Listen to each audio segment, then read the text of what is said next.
नमस्कार, आप देख रहे हैं जागतो भारत। मैं उर्वी राठी। आइए नजर डालते हैं इस खास रिपोर्ट पर। तो दोस्तों, आज भारत के सबसे शक्तिशाली व्यक्ति की बात करें तो आपके जहन में किस व्यक्ति का नाम आता है?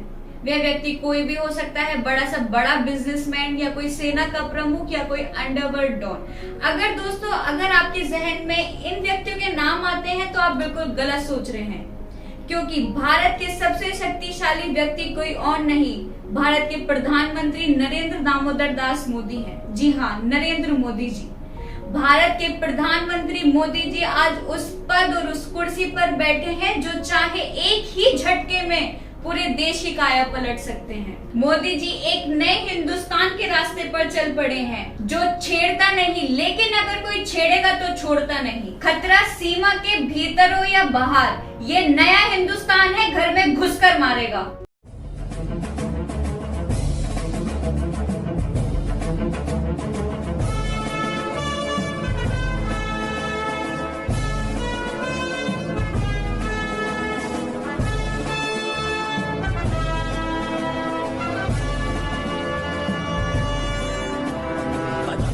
बढ़ाए जा, खुशी के गीत गाए जा, ये जिंदगी है कौम की, तू कौम पे लुटाए जा। कदम कदम बढ़ाए जा, खुशी के गीत गाए जा, ये जिंदगी है कौम की, तू कौम पे लुटाए जा।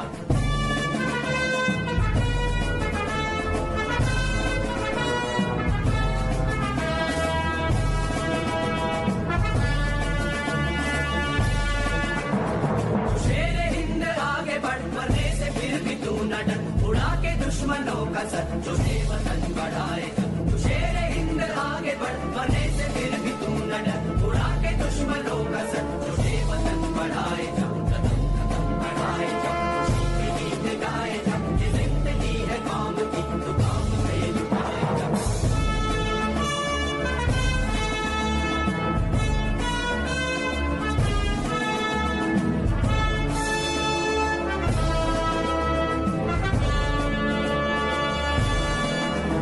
बात करते हैं उनके जीवन से जुड़ी कुछ खास बातों पर। मोदी जी का जन्म 17 सितंबर 1950 बड़नगर में गुजराती परिवार में हुआ। मोदी जी के पिताजी का नाम दामोदर दास मूलचंद मोदी है। मोदी जी की माता का नाम हीराबेन मोदी है। बचपन से ही मोदी जी ने अपने बापूजी के साथ उनके काम में हाथ बटाया है। कुछ समय बाद मोदी जी ने अपना खुद का नया टी स्टॉल चलाया। मोदी जी 8 वर्ष की आयु में आरएसएस में शामिल हुए। काफी समय तक वे आरएसएस से जुड़े रहे, पर कुछ समय बाद स्नातक होने पर उन्होंने अपना घर परिवार छोड़ दिया। फिर 2 साल तक मोदी जी पूरे भारत भर में यात्रा करते रहे और साथ ही साथ अनेक धार्मिक स्थलों पर दौरा किया।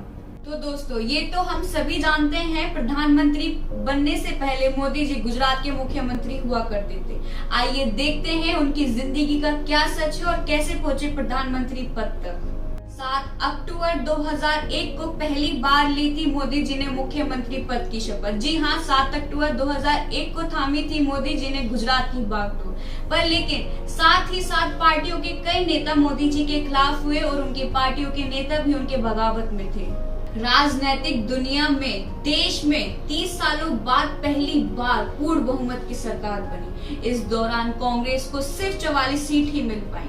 आइए देखते हैं मोदी जी ने किस दिन ली थी प्रधानमंत्री पद की शपथ। 26 मई 2014 को ली थी प्रधानमंत्री पद की शपथ। जी हाँ, प्रधानमंत्री पद की शपथ समारोह में उन्होंने कूटनीति का परिचय देते हुए सार्क नेताओं समेत पाकिस्तान के प्रधानमंत्री को भी आमंत्रित किया था। भारत की जनता की एक विशेषता है कि वो खुद की भलाई के लिए क्या हुआ, उसी एक तराजू से चीजों को नहीं तोलते हैं। वो एक तराजू होता है, लेकिन ज्यादातर उस तराजू की ताकत ज्यादा होती है कि आपके प्रयास कितने निष्ठापूर्वक हुए, आप अपने प्रयासों में कितने प्रतिबद्ध थे, आप अपने प्रयासों के प्रति सामान्य मानवी को केंद्र बिंदु में रख करके कितने आगे बढ़ रहे थे। ये अगर हम निष्ठा की कसौटी पर खरे उतरते हैं तो ये देश की जनता पलक पावड़े बिछा करके आपका स्वागत सम्मान करती रहती है। ये देश की विशेषता रही है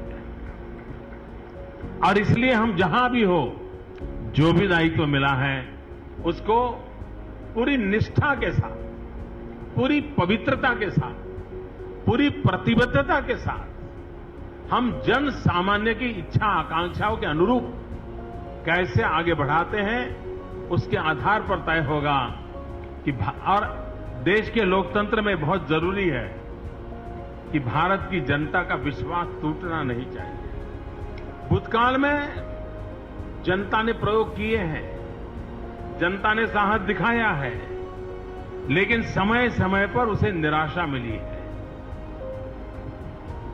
वो पहले से ही सन 1967 से जनता कांग्रेस से विमुख हो चुकी थी, लेकिन और प्रयोगों ने उसको और निराश कर दिया था और फिर गुम घाम करके मुड़ करके भाई वहीं चले जाना पड़ता।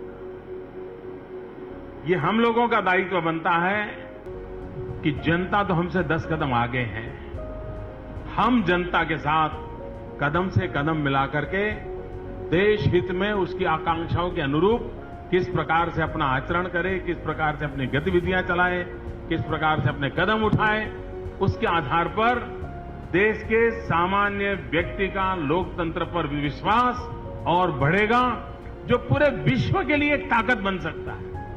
भारत जैसे इतने बड़े देश की लोकतांत्रिक ताकत का बढ़ना यानी विश्व पर इसका इन्फ्लुएंस होता है, विश्व पर इसका प्रभाव होता है। हमने कभी भारत के दायरे के बाद हमने आपको सोचा नहीं। हम बहुत बड़े देश हैं, हम बहुत पुराने देश हैं, हम बहुत बड़ी ताकत हैं। ये विश्व को अनुभूति हमें करानी होगी और एक बार अनुभूति कराएंगे तो विश्व भी हमें अपने के साथ बराबरी का दर्जा देने से कभी भी कोताही नहीं बरतेगा, ये मेरा विश्वास है।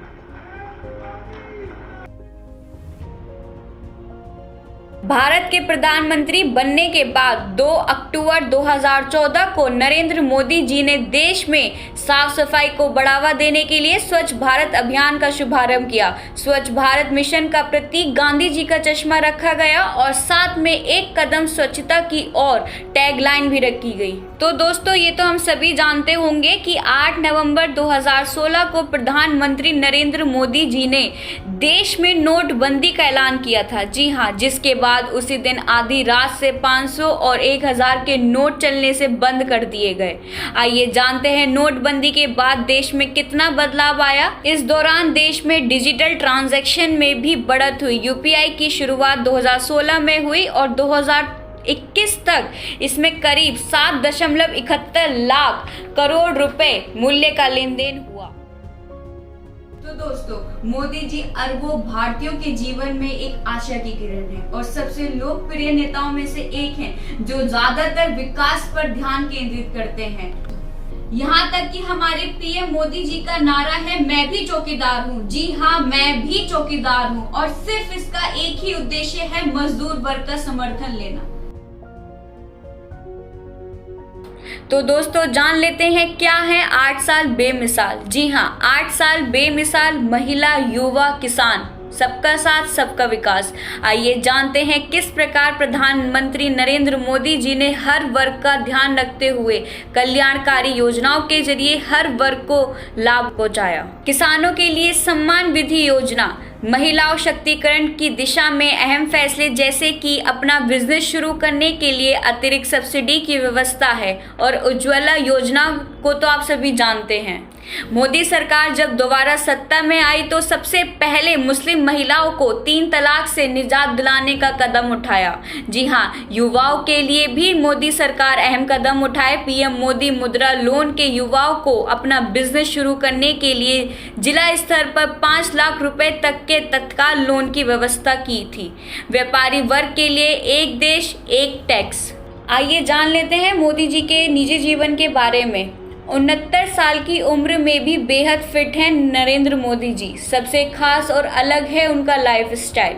पीएम मोदी जी को यूं ही नहीं कहा जाता style icon. PM Modi ji जिस तरह अपने आचार विचार और दिनचर्या के जरिए खुद को फिट रखते हैं, उसी तरह उनका स्टाइल भी हिट है। जी हाँ, पीएम मोदी अपने स्टाइल और कपड़ों को लेकर युवाओं में सबसे लोकप्रिय और कहें तो जिज्ञासा का विषय रहते हैं। भारतीय पहनावे के शौक के साथ साथ पीएम मोदी जी हर तरीके के लिबास को तवज्जो देते हैं जिसमें वो प्रभावी लगते हैं। जी हाँ, मोदी जी हर जगह अलग स्टाइल में नजर आते हैं और जिस राज्य में जाते हैं अक्सर वहाँ की वेशभूषा में ही दिखते हैं। राष्ट्रीय त्योहारों में उनकी विरंगी पगड़ियां जनता का मन मोह लेती हैं। तो दोस्तों, ये था मोदी जी की जिंदगी का सफर।